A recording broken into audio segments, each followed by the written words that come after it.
Alright guys, today we are adding more horsepower to my 1963 Studebaker Lark.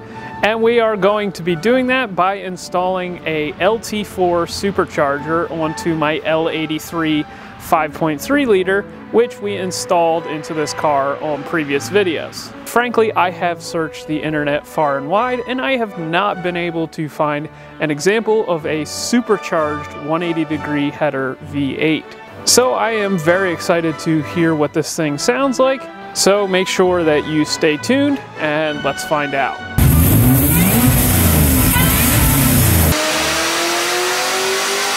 This is my 1963 Studebaker Lark that has been swapped with a Gen 5 L83 5.3 liter. In previous episodes, we built a set of 180-degree headers.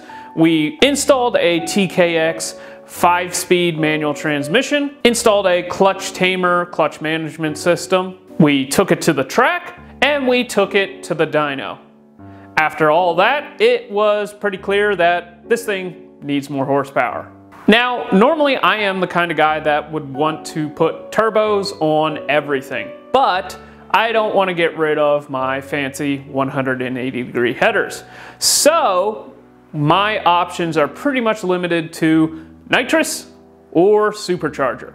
Now, being a turbo guy, I also hate filling bottles for my boost control system, and that also means I hate filling bottles for my nitrous system. And therefore, I'm not really a nitrous guy either. Also, the government hasn't found a way to tax the consumption of the air that is all around us, and therefore, it is free for us to use. So I would like to take advantage of that and force more air into the engine, and therefore today we are installing a LT4 Supercharger.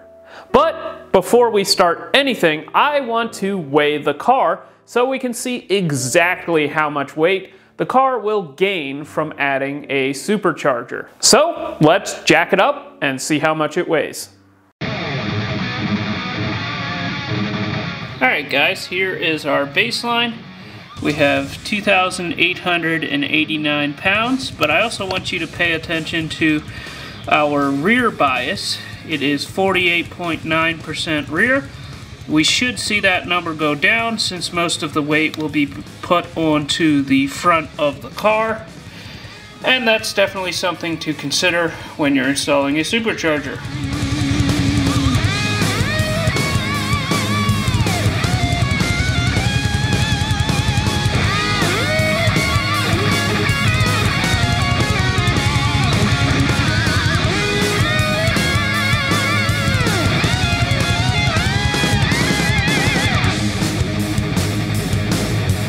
Alright guys, we got the supercharger sitting on the engine, and I just want to go through some of the things that I'm seeing, just because it might help you out if you're trying to do this on your car. First off, I want to start by saying that I bought this kit here from ICT Billet that is meant to install a LT4 Corvette Supercharger on a truck Gen 5 engine. Now, the reason I was very specific with how I said that is because they also sell a kit that has shorter adapter plates that is meant to install the supercharger on a regular LT engine. Now, the reason that I bought the one with the longer one is because it is meant to work with the truck accessories. You have to get the supercharger a bit higher in order to get around this thermostat housing, and unfortunately I'm going to have to relocate my coolant temp sensor. But other than that, it's pretty much a bolt-on affair. Also around the alternator here, it is a little bit tight. But yeah, that's why it has to sit so high. But there is another reason why I bought the taller adapter plates, and it has to do with the way that I did this car originally.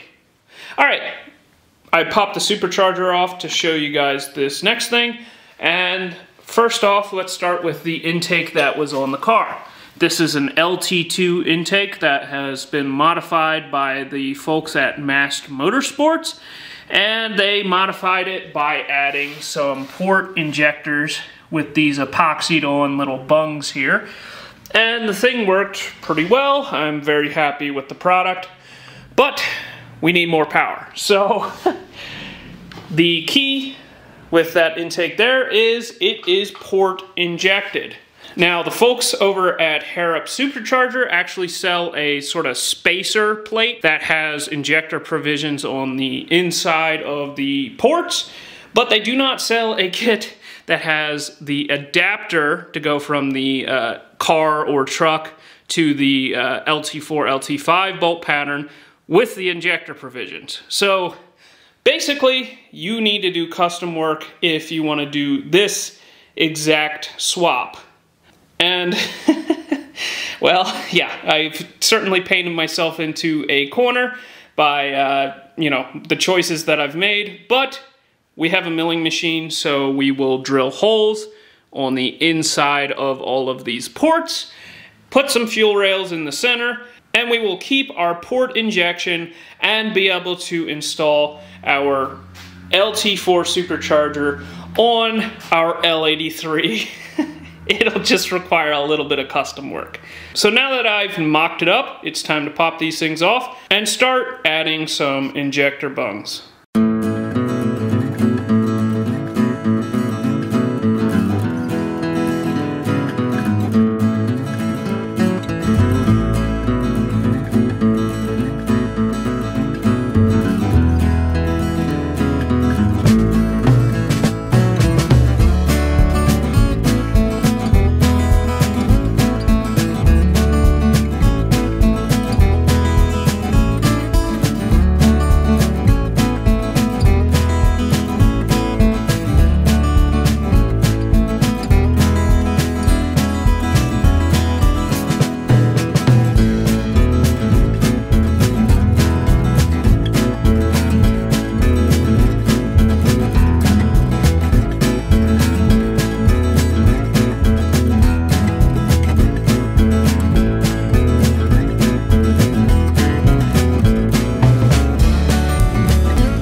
Alright guys, we got the fuel rails sorted out, as you can see here. Welding these little flanges here to these runners was like all that my welder could do. But you can see the injector is down there in the hole. It will spray right into the port there. And I already have the fuel lines figured out. My supply is here, return is there, and then we have a little loop in the back. Unfortunately, I had to do this sort of hard turn here just because the rails were so close to one another. But I think we are ready to drop the supercharger on for the last time. Except I want to do one last thing. I want to give the supercharger a oil change, just because you can see evidence on here of a lot of rubber here, and of course it had that Grip Tech pulley on it, so they were obviously overspinning the thing, and I don't know if it has ever had an oil change, so we're gonna give it one. One last thing I should also mention is I also had to grind this down, so much in fact that I ground through the supercharger snout there. And that was because it conflicted with this little block-off plate that comes with the kit for your coolant temp sensor. So that's definitely something to consider if you're doing this install. Also, I had to relocate my coolant temp sensor here onto my thermostat housing, and I had to, jog my thermostat housing over a little bit. I don't know if I ever showed this in video, but I made this out of, this part from here down was made out of a solid chunk of aluminum, and it is meant to, house the thermostat and everything. The original stuff is actually plastic. So, yeah, I had to make it out of aluminum just because I wanted to put a high point here because I wanted to make sure that we could get air out of the system. So, yeah, now that that's all done, we'll give the supercharger an oil change, and then it goes on for the last time. Alright guys, another thing we need to address is the drive pulley of the LT4 Supercharger. Now, I am installing a Corvette LT4 onto a engine with truck accessories. Now, the supercharger that we bought already has a 10-bolt drive pulley adapter to go to Grip Tech pulleys. Unfortunately, this will not work with the kit that I bought from ADM Performance, which is designed to put the pulley in the right spacing on the front of the supercharger to work with truck accessories.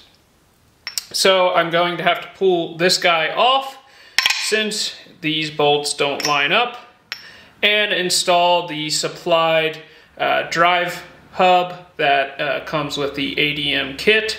So yeah, I'm just going to have to use a puller here, pull this guy off, and put our new drive hub on.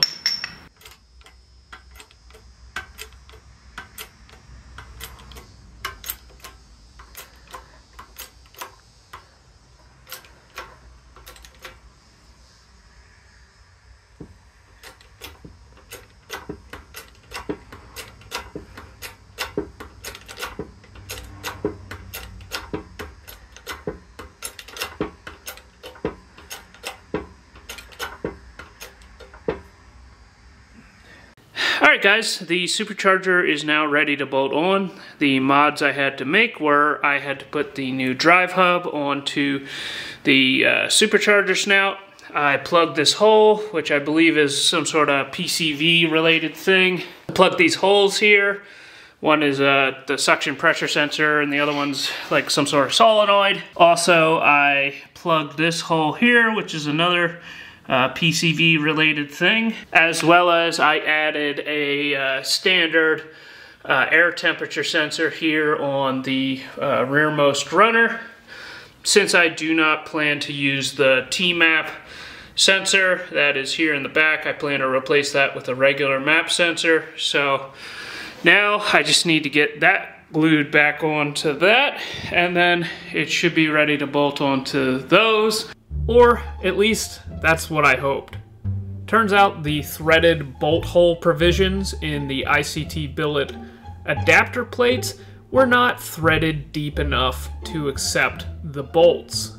Therefore, I had to pull the supercharger off one more time and tap the holes to be deeper so that the bolts could get full engagement.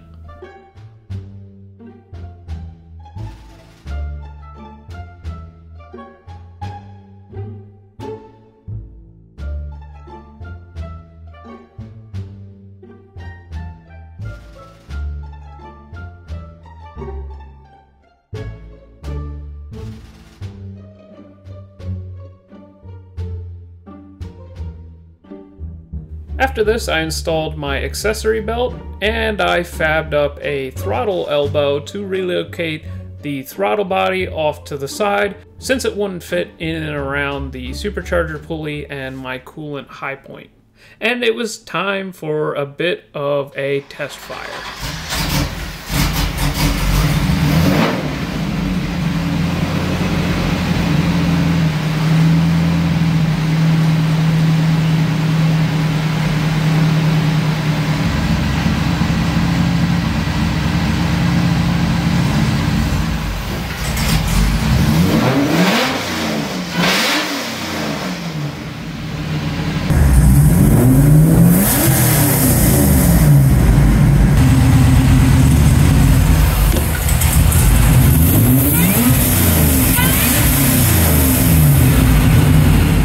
of the last things that I need to sort out is the harmonic damper.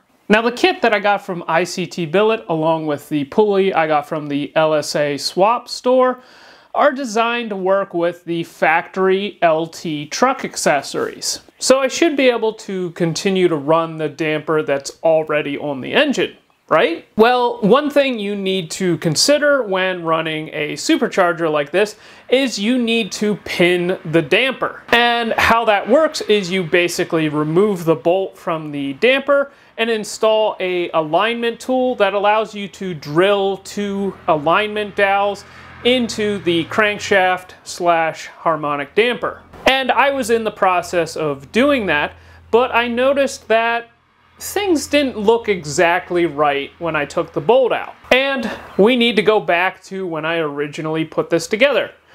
When I put this together, I assumed that a LS truck harmonic damper and an LT truck harmonic damper were the same.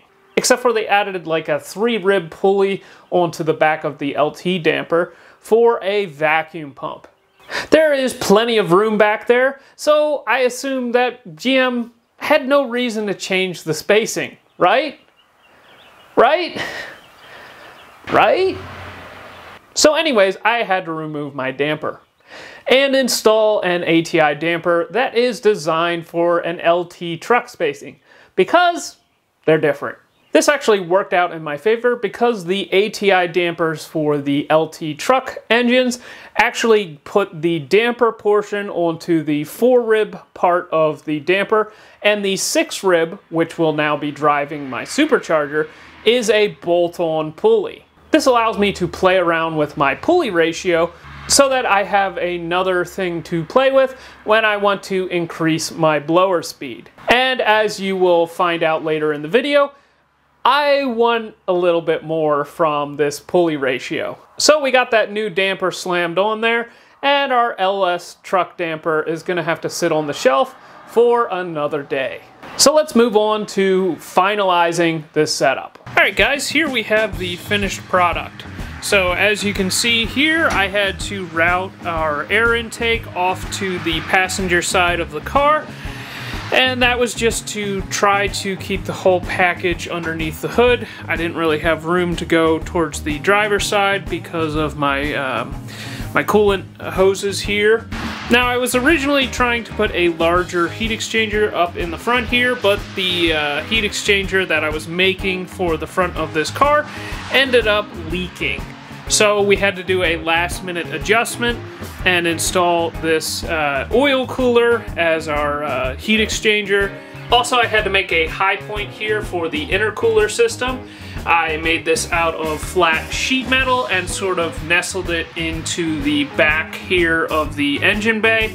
And I was trying to get that as high as possible. It is actually up into the hood scoop area of my hood here. And the reason that I did that is because I wanted it to be above the coolers in the supercharger so that we could more effectively bleed air out of it. So the way that the intercooler system works is water is drawn out of here. It goes through our heat exchanger. And then we have a Davies Craig water pump right down here that sucks through the heat exchanger and then pumps the water up into our supercharger, cools down our discharge air from the supercharger, and then it returns back to the reservoir. Overall, I'm very happy with how everything packaged here. I think it looks pretty fantastic. But let's get it onto the scales and see how much weight we gained and how our distribution changed in the vehicle.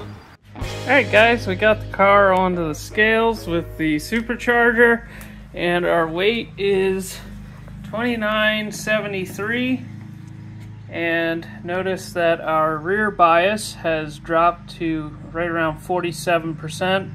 So we lost a little bit of our rear bias since the supercharger is in the front. But our total gain in weight was right around 80 pounds. So I think that 80 pounds will be worth it. But to prove that, let's go to the dyno.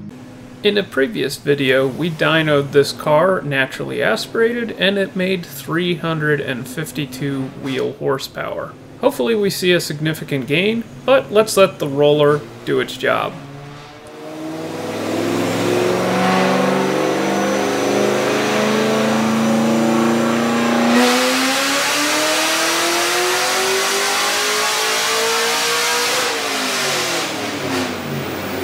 The car only ended up making 4.1 pounds of boost, and we saw an increase of around 43 horsepower. We can do some math here, and we can figure out that the blower takes about 40 horsepower to turn, and I think that's an interesting data point. Alright guys, overall I am super happy with how this supercharger install went, and I'm super excited to get this thing onto the track and see how much faster it goes. If you guys are in the Gainesville, Florida area, we will actually be there with this car as well as my dad's Pontiac Sunbird for the Grassroots Motorsports Challenge. So if you are interested in seeing either of those cars, or you just want to come and say hi, make sure that you check it out, and we'd love to see as many of you come out and say hi as possible. With that, make sure that you like, comment, and subscribe, and we will see you in the next one.